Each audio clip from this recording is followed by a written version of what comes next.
doing 1/16 one. Go. I see yellow live. Yep.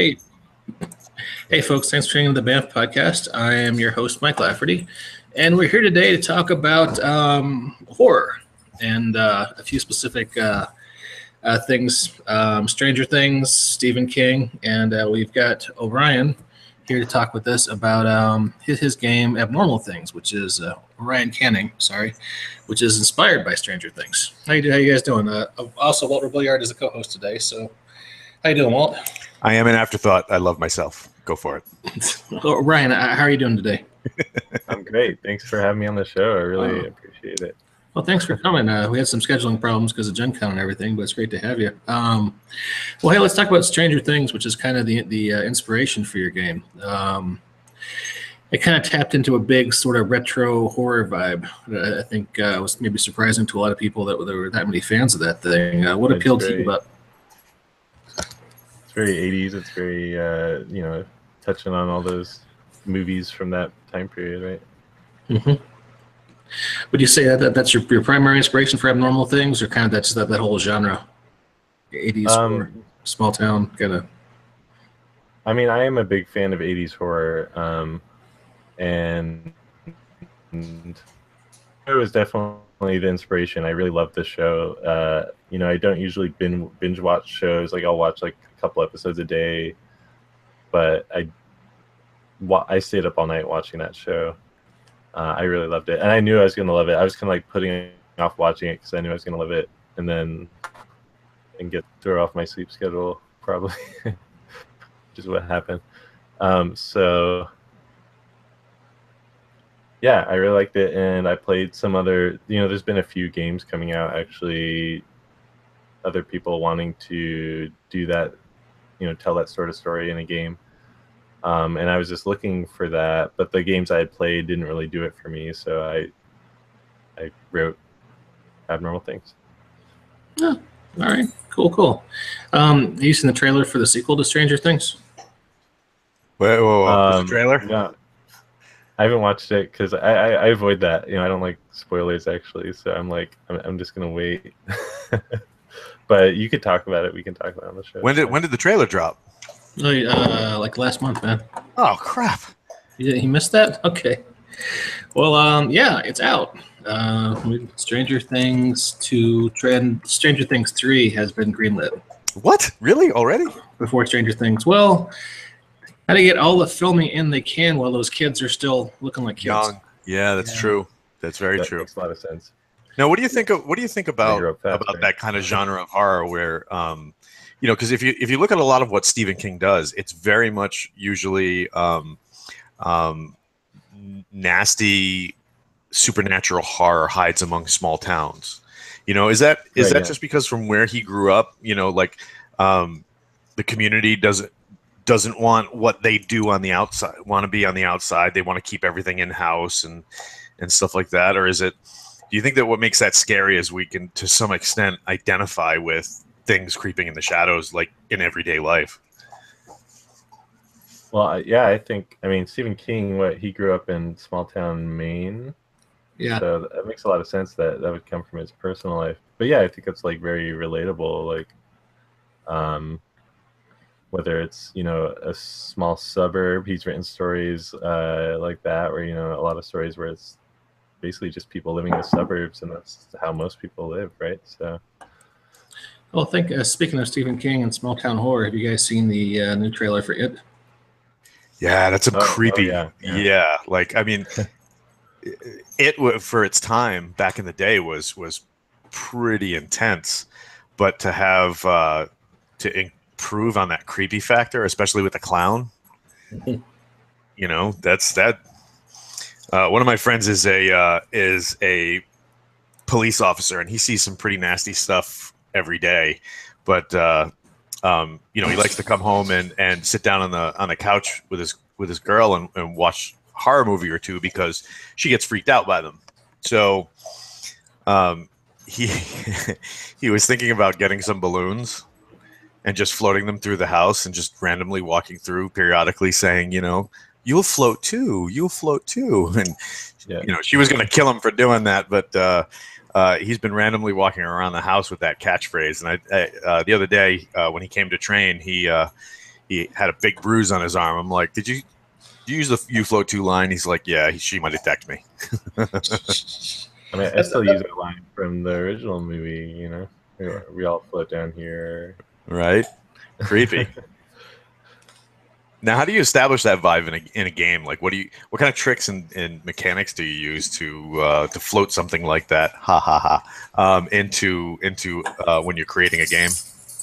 So yeah, I mean, that was definitely on my mind, making Abnormal Things, because the original game I based off of Abnormal is a game about body horror, and it has one main character who is experiencing this very internal horror. But you know, Stranger Things is about, to me, it's about a small town coming together, sort of, or people in that small town who become aware of this terrible thing, right? So I feel like the town is sort of a character in that. So I added this whole step to the game where the history of the town, sort of, so that you can draw things from the history into where this monster came from or what's going on in the town, and into creating characters. You know, finding interesting ways to place characters together in that town. And it's always a small town, so everyone kind of knows each other. And then you also make a bunch of characters at the beginning of the game that all kind of know each other and care each other to a certain extent, care about each other. So every character has someone they care about, and those are the characters that are going to get threatened during the game, and you know, can get abducted or killed by whatever it is stalking the town. And yeah, so I think just having that relationship to the town, and is so that when something bad happens to them, it makes it a lot scarier, you know, because it's because you care about it. Yeah, I don't think anything's really scary unless you really care about whether something bad's going to happen. Now, is that what Stephen King does best? He makes you care about what's going on so that the horror seems worse. Yeah, I think so. I think, you know, he does create those. He has a lot of stories where he creates a big cast of characters, and you know, a lot of them are going to be cannon fodder, but they're not just, you know, one-dimensional characters. He puts a lot into them before he kills them off. So maybe that's why he goes back to the themes of childhood so often, because you kind of, most people have warm feelings about childhood, and sort of juxtapose, you know, getting that vibe and then juxtaposing it with, you know, horror of things from beyond the veil. It's you know, makes for a potent mix. And Stranger Things kind of does that too, because it's, you know, very nostalgia tins with the D&D, and you know, there's a million little nods to, you know, life back in the 80s. And I know you didn't see the trailer, it doesn't give anything away. There's a scene of Halloween where the boys are all wearing Ghostbuster outfits. Oh, nice. That makes sense. Yeah. It just I've got a pretty strong rule against sequels. I mean, I'll make an exception and check out the first few episodes of this. I just Stranger Things ended so well. I'm just not sure. I mean, just kind of the epilogue tag they did, where, you know, the guy gets the new camera. I thought camera instead phone. You can tell we're in 2017. Yeah, you know, and you see the sheriff go out and put the waffles in the box in the woods, and it just kind of, you know, it seemed like it was a perfect way of kind of tying things up and sort of leaving it open-ended the way I like horror movies to do. But I don't know where you get 8 more episodes out of that, you know? I don't know. What do you guys think? It all starts with waffles. Right. Well, I mean, yeah, I'm like both excited and apprehensive, right? You know, it's like, I hope they do it well. Yeah. I'll be surprised, and, you know, it'll be good, but who knows? All right. We'll say, so Abnormal Things was based on Abnormal, which you mentioned was more of a body horror game, a storytelling game. So, not really using dice so much. This looks like, well, no, I'm sorry. Note cards. Yeah, one dice. 1 4 side die, 10 or so counters. And you really should familiarize yourself with the rules of Abnormal because it borrows from that heavily, is what your introduction says. What kind of response have you been seeing at conventions and from playtest groups, that kind of thing?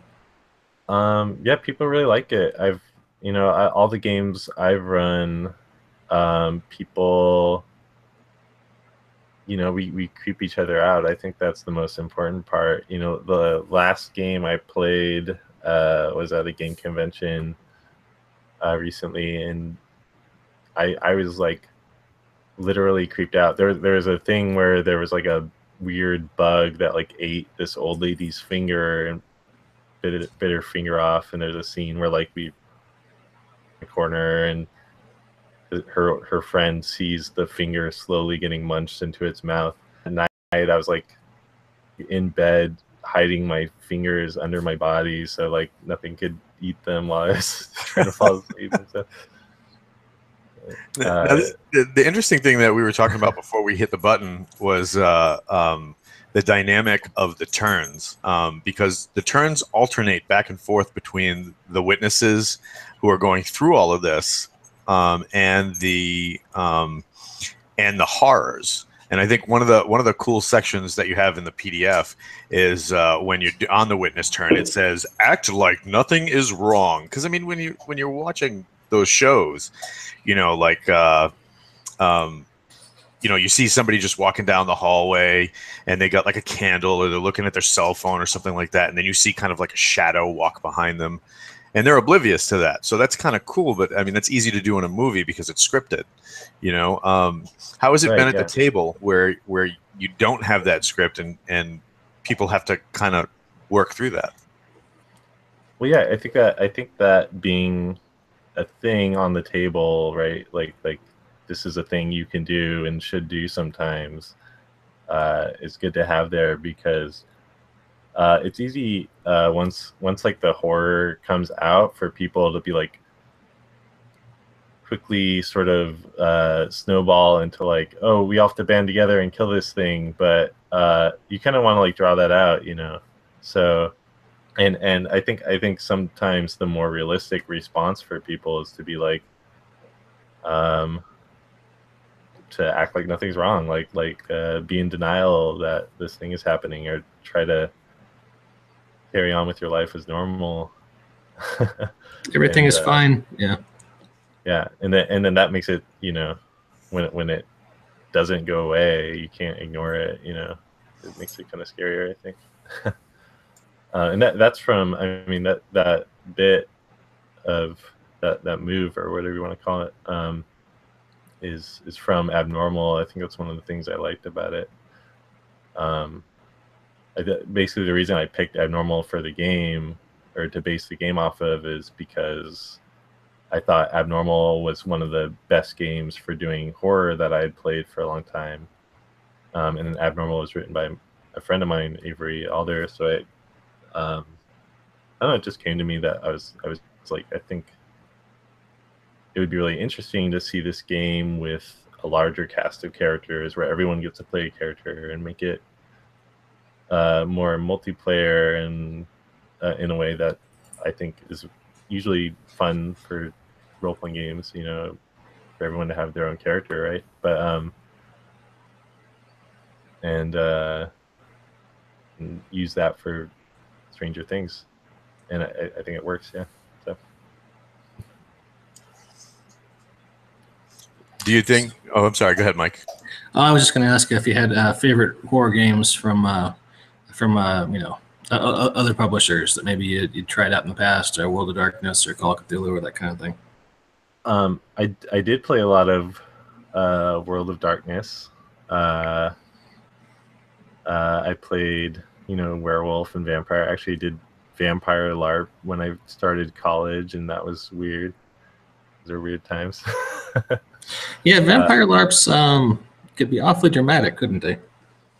Yeah, I mean, my experience was like there were a lot of people there who were there for weird, like there's people there for like fetish reasons. There's people there for they think it's they feel better about themselves if they can act scary, or I don't know. There's a lot of weird people there, and then there's like the small group of like grounded, cool people that I would just role play with basically and try to avoid everyone else. And there's also like you get power gamers, people who are like, my vampire can take 6 moves before you can do anything because they have celerity or all that stuff.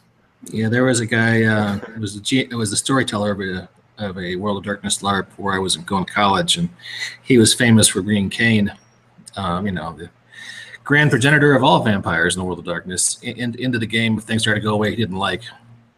Mm-hmm. And his other GMs would actually just sigh and shake their heads and take him off to the side and say, like, Bob, what did we tell you about doing this last time? So, no GM PCs.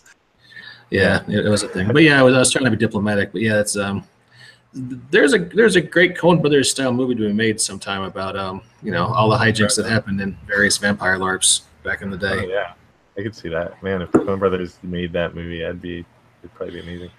Maybe a collaboration between Kevin Smith and the Coen Brothers. But oh yeah. Now you're just hurting my head. Yeah, sorry, didn't mean to do that. So all right, cool. So are you? So there's a sequel to Stranger Things. Have you considered doing a sequel to Abnormal Things?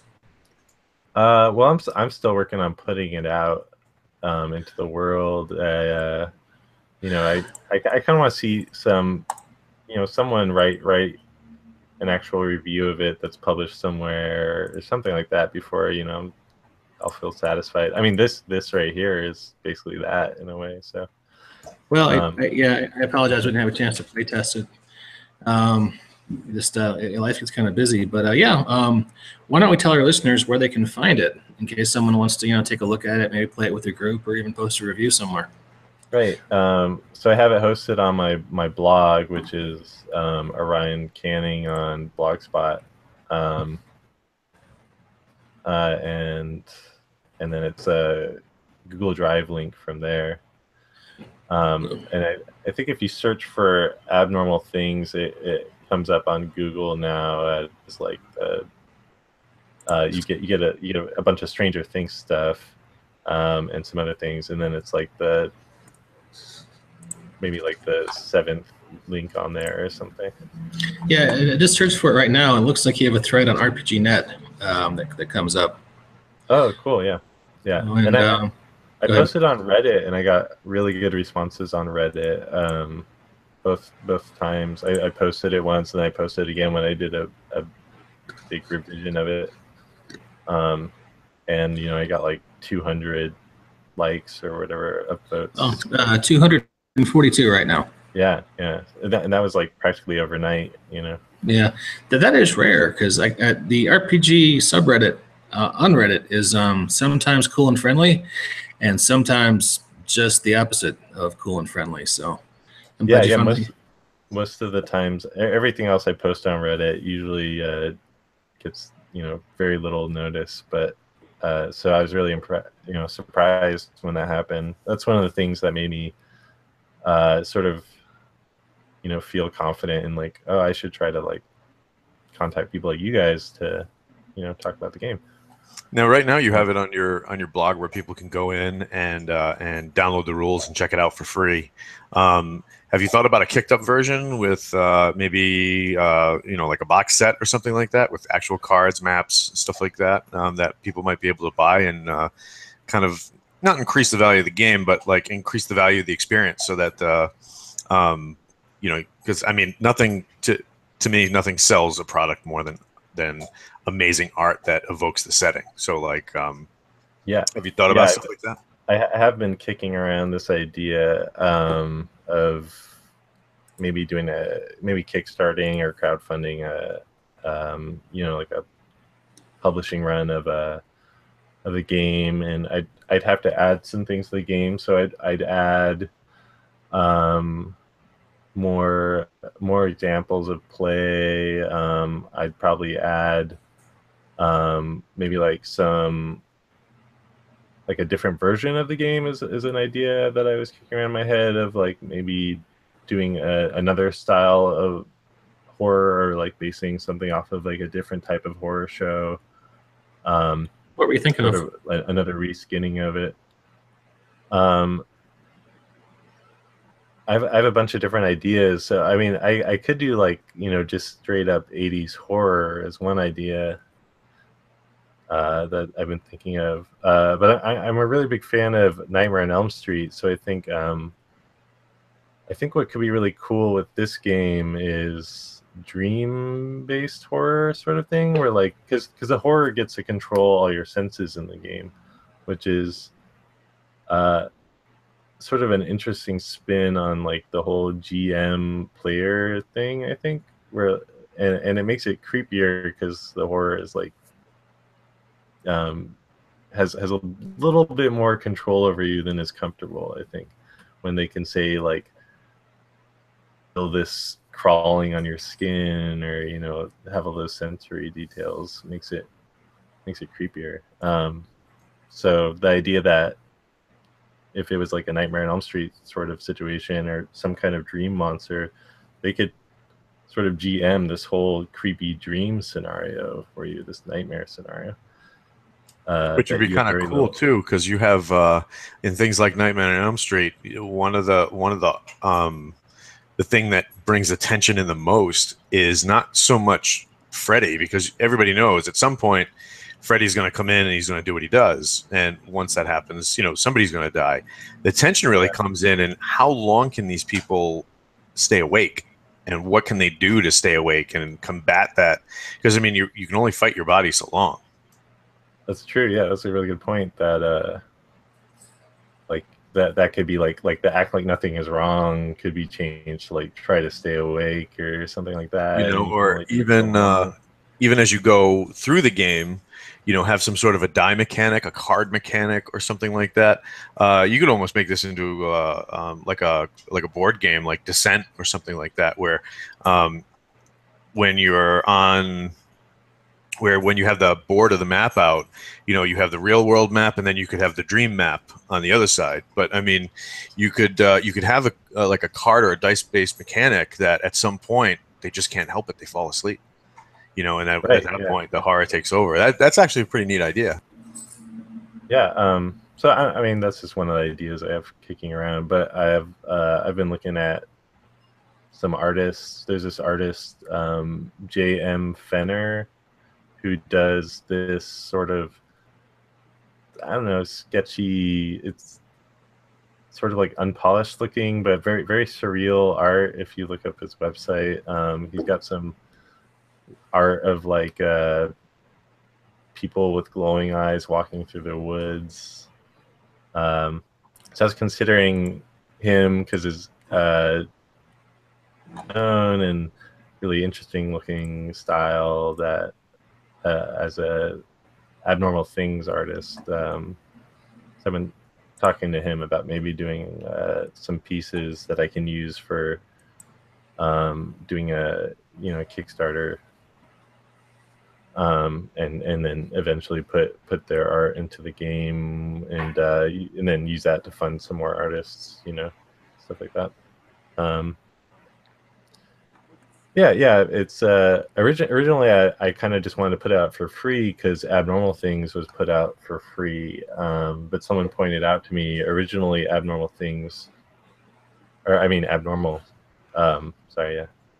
was written for a game convention, and it was commissioned, and there was a printed version of it that had nice cards and everything. So I was like, oh yeah, that makes sense. I could this for money. And you know, if you did a sequel based around, because you said you were a fan of like 1980s horror and stuff, if you did a sequel based on like Saturday the 14th or Monster Squad, I know Mike and I would definitely have to, you know, jump in on that. Right. Yeah. I don't know if those would be Kickstarter goals or sequels, but yes. I was actually joking because those are kind of comedy horror. Oh, right. It's that's one niche no one's tried in RPGs that I can think of. I mean, horror games are rare enough by themselves, but comedy horror, I don't think anyone's been brave enough to try that. Oh my god, if there was a Monster Squad rip, I'd be all over it. Comedy horror, yeah. I'm not sure how to make that happen. Because I feel like that happens sometimes. Like you're sitting around the table, you're joking around. So it just kind of naturally happens sometimes. But Or like the Adams Family RPG, yeah. where you're the monsters, but you're the monsters in the neighborhood suburb where nobody really minds. Oh yeah.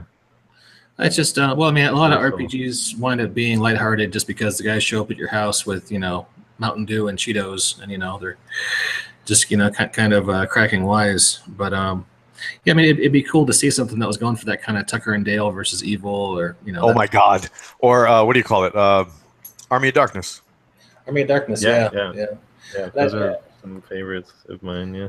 I think we had Crystal Fraser on from Green Ronin one time talking about how comedy RPGs can be the hardest to do because you have to have game mechanics that lead to humor, and it's got to be funny, and it can be really hard to do. I don't know. It seems like maybe you're seeing more. I mean, like the actual funny gaming seems to be happening in card games with Exploding Kittens and a few others I can think of. Cards Against Humanity. Yeah. I don't know if you can force humor, like force people to come up with a joke, right? But you can create a funny setup. I think that is like a good sitcom setup or whatever has lots of use for humor. I would agree. I wonder maybe just the natures of RPGs might lend themselves more to setting up a horror situation than a humor situation. I mean, because everyone I know has played Toon, but they played Toon like once or twice, and then moved on to something else. But people play Call of Cthulhu or Vampire Werewolf for years. Of course, Vampire and Werewolf. I don't know in your experience, Orion, but in mine they always seemed like they started off as exploring horror themes, and they kind of moved into supernatural superheroes within a few totally. sessions. Yeah, that was totally my experience with it. It kind of got close to scratching a certain itch, but never quite made it there, I think. Yeah, I would definitely agree. Another game I've played a lot that I really like in terms of horror RPGs is Monster Hearts. Tell me about that one. I've heard of that, but I haven't really ever dove into it. Oh, if you've watched the WB, you've got the idea. Yeah, so Monster Hearts is actually also written by the same person who wrote Abnormal, Avery Alder. Okay. And it's an apocalypse world system game. And it was originally sort of the genesis of the game. It was going to be a joke game to make a game based on Twilight. But I think when they did that, people really liked it. And I feel like now the game, to me, I think it's mostly feels like Buffy the Vampire Slayer, the show, the game. But it's definitely inspired by like CW shows or WB, like all these supernatural teen shows. And it has like one of the main moves in the game is turn someone on. So you're supposed to be like it's about like the messy relationships of teenage monsters, like and sleeping with each other and sometimes murdering each other, maybe. I don't know. Around my game table, I do not want to use the move turn someone on. That's not going to happen. I think that's like one of the main, like when people don't want to play that game, I think it's usually why. But I don't know if you played Apocalypse World. Have you played that? I would really like to. I haven't had a chance to. We've had a few guys on to talk about games I had that were related to that, but no, that's one I haven't had a chance to play yet myself. We played my group. We played Apocalypse World, Dungeon World, and then after a fine interview with the folks from the Bamf podcast, I convinced my group to play Worlds in Peril a couple of times. So that was kind of fun. They're all dying to play Masks though, and I'm just like, I don't know. I like Young Justice well enough, but I don't know if I want to play in my relive my teen years.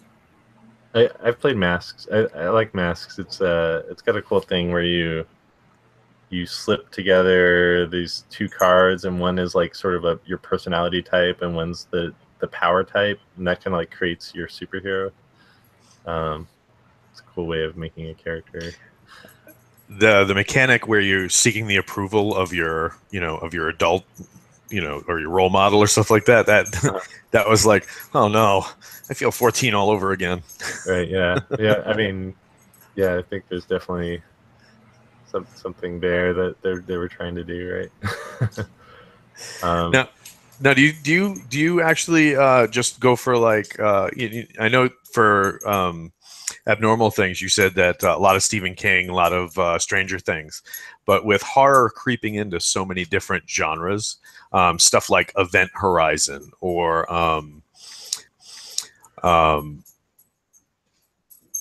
certain like other things like medieval horror, or even like Mike was talking, supernatural horror in comics, like Dark Justice League, or like Agents of Shade or stuff like that.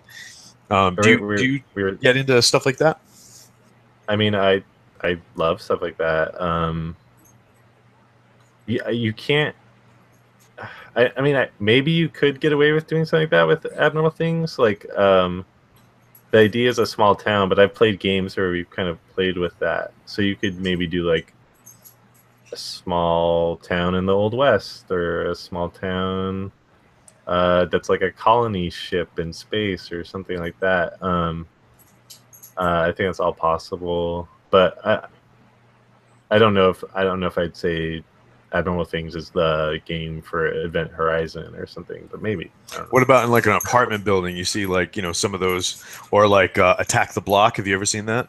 Yeah. Like one of the games I've played, we were doing a thing like that. So yeah, we had the idea of like, so I think for it to work well in Abnormal Things, it needs to be like somehow that place is a community, or like it's somehow a self-enclosed one where there was an old apartment building that someone had built a freeway that cut it off from the rest of the city that had like no underpass. So this like tenement building sort of became this like, run down ghetto sort of building where it was just cut off from the rest of the city. And that was cool. And then sort of like some of the like the convenience store nearby was like the only place to go for food around and stuff like that. So you can play with the setting and do some interesting stuff. Oh. Well, cool, guys. I have to skate to a meeting here in about 2 minutes. Do we want to wrap things up? Absolutely. Orion, what else can you tell us about the game real quick? Let's see. Can you give us that link? That link to where they can go get it again? Yeah. It's like I said, it's my blog spot. So that's orioncanning.blogspot.com, and it's the very first thing they see when they go to your blog is it's right there, and that's Canning with 2 N's for anyone with trouble spelling Canning. It's Orion, like the constellation, and then Canning, like canning, a canning factory or something like that. Cool. Well, I really appreciate your time, and if you're going to Kickstart it or do a sequel, hit us up, and we'll definitely have you back on and talk about it some more. Okay, yeah, thanks. Yeah, I'm looking into that, so maybe that'll happen. Thanks for having me on your show. Appreciate it. Anytime. And listeners, thanks for tuning in to the Bamf podcast, and we'll catch you next time.